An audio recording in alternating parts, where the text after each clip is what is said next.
ওকে, আমাদের কাছে টোটাল 6টা বস্তু আছে। প্রথমত আছে আমাদের কাছে একটা রিং বা আংটি, তারপর আছে একটা ফাঁপা সিলিন্ডার, এরপর ফাঁপা গোলক, একটা চাকতি আছে, নিরেট সিলিন্ডার আছে, নিরেট গোলক আছে।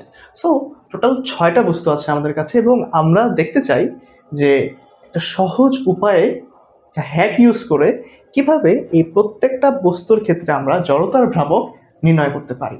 আমরা কিন্তু সবাই জানি জড়তার ভ্রামক মানে হচ্ছে কোনো একটা বস্তু যখন ঘুরে কোনো একটা অক্ষের সাপেক্ষে, তখন ওই বস্তুর যে ভর থাকে, অর্থাৎ এম বলে যাকে আমরা ম্যাস, এই ম্যাস এবং এই যে ঘূর্ণন অক্ষ থেকে তার যেই যে তার যে ব্যাসার্ধটা, এই ব্যাসার্ধের যে গুণফল, বর্গের গুণফল, তাকে কিন্তু আমরা জড়তার ভ্রামকটা বলছিলাম আসলে। ঠিক আছে? আচ্ছা, সো আমরা যদি দেখি আরেকটু ভিজুয়ালাইজ করে ট্রাই করি, মনে করি এটা হচ্ছে আমাদের কেন্দ্র সি, তাহলে আমাদের এই যে পুরো বস্তুটা তার ভর যদি এম হয়, তাহলে এই ভর এবং এই যে ব্যাসার্ধকে যদি আমি আর বলি, তাহলে এই আর এর যে স্কোয়ার, তাকেই কিন্তু আমরা বলি হচ্ছে আমাদের জড়তার ভ্রামক। সো প্রত্যেকটা জেনারেল কেসে কিন্তু আমাদের জড়তার ভ্রামকটা I is equal to M R স্কোয়ারই হবে। আচ্ছা, সো যেহেতু আমাদের জড়তার ভ্রামকটা এম আর স্কোয়ার হয়, আমি প্রত্যেকটা বস্তুর ক্ষেত্রে জড়তার ভ্রামক লিখে দিই I is equal to M R square. I লিখে একটু ফাঁকা দিয়ে লিখবো এম আর স্কোয়ার।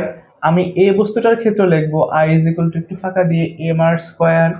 সেম এই বস্তুটার জন্য লিখবো আই ইজ ইকুয়াল টু একটু ফাঁকা দিয়ে এম আর স্কোয়ার, কিন্তু সেম আমরা নিরেট গোলকের জন্য লিখবো আই ইজ ইকুয়াল টু একটু ফাঁকা দিয়ে এম আর স্কোয়ার।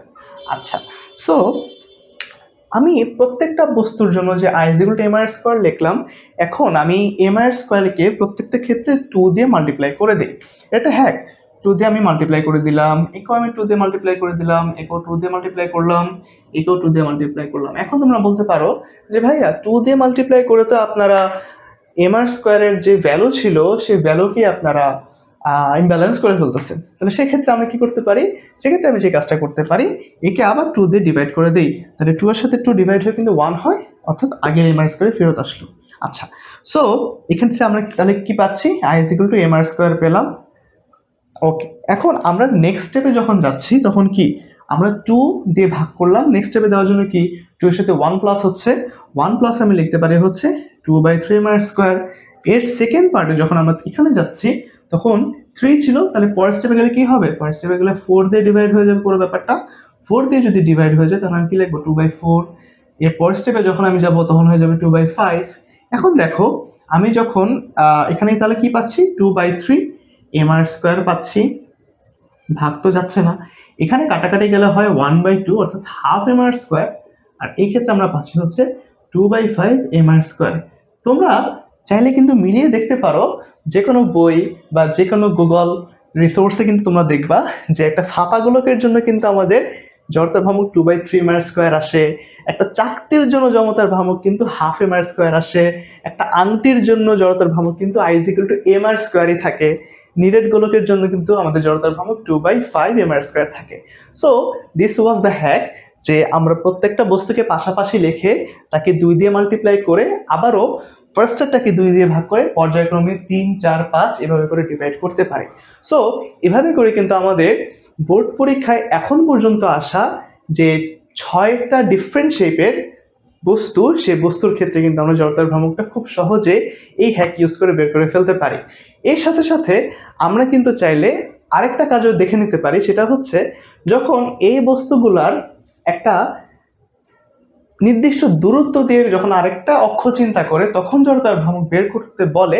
যেমন আমরা যদি চিন্তা করি যে এই বস্তুটার জন্য, অর্থাৎ ফাঁপা গোলকের জন্য, যদি আমাদেরকে বলে যে আমাদের যে আর ব্যাসার্ধ আছে, এই আর ব্যাসার্ধ দূরে যদি আমাদের আরেকটা অক্ষ থাকে এবং ওই অক্ষের সাপেক্ষে যখন আমাদেরকে জড়তার ভ্রামক বের করতে বলবে, তখন দেখো এই যে আমাদের অক্ষটা, সেকেন্ড অক্ষটা, সেই সেকেন্ড অক্ষটা আমাদের মূল অক্ষ থেকে কত দূরে, এইচ পরিমাণ যদি আমি ধরে নিই, মনে করি এখান থেকে আমাদের দূরত্বটা হচ্ছে আমাদের এইচ পরিমাণ। সো এইচ পরিমাণ যদি দূরে হয়, এইচটা কিন্তু আবার আর এর সমান। সো আমি এক্ষেত্রে একেবারে এক্সট্রা করে বলতে পারি না যে এখানে যদি আমি বলি যে একটা এক্সট্রা এম এইচ স্কোয়ার যোগ হচ্ছে, সো এম এইচ স্কোয়ার যদি হয়, তাকে আমরা কিন্তু বলতে পারি 2/3 এম আর স্কোয়ার যেহেতু এইচ ইজ ইকুয়াল টু আবার আর, কারণ ব্যাসার্ধ, এখানে কিন্তু আমরা আরেকটা এম আর স্কোয়ার আনতে পারি। সো তখন কিন্তু তোমরা দেখবে যে আমাদের এখানে যে সূত্রটা চলে আসছে, সূত্রটা কিন্তু চলে আসছে তোমাদের, দেখো 3, এখানে কত আসবে 2 প্লাস 3 এম আর স্কোয়ার বা 5/3 এম আর স্কোয়ার। এভাবে কিন্তু তোমরা চাইলে খুব সহজেই প্রধান অক্ষের যে মূলবিন্দু থাকে তার থেকে একটা নির্দিষ্ট দূরত্ব যদি আরেকটা অক্ষ থাকে এবং সে অক্ষের সাপেক্ষে যদি তোমাকে জড়তার ভ্রমণ বের করতে বলে, তাহলেও কিন্তু তোমরা জাস্ট এম আর স্কোয়ার বসিয়ে বের করে ফেলতে পারছো। So this was the video for today. আমরা কিন্তু চাইলে খুব সহজে এভাবে আমরা প্রত্যেকটা বস্তুর জন্য জড়তার ভ্রমণ বের করতে বলতে পারি।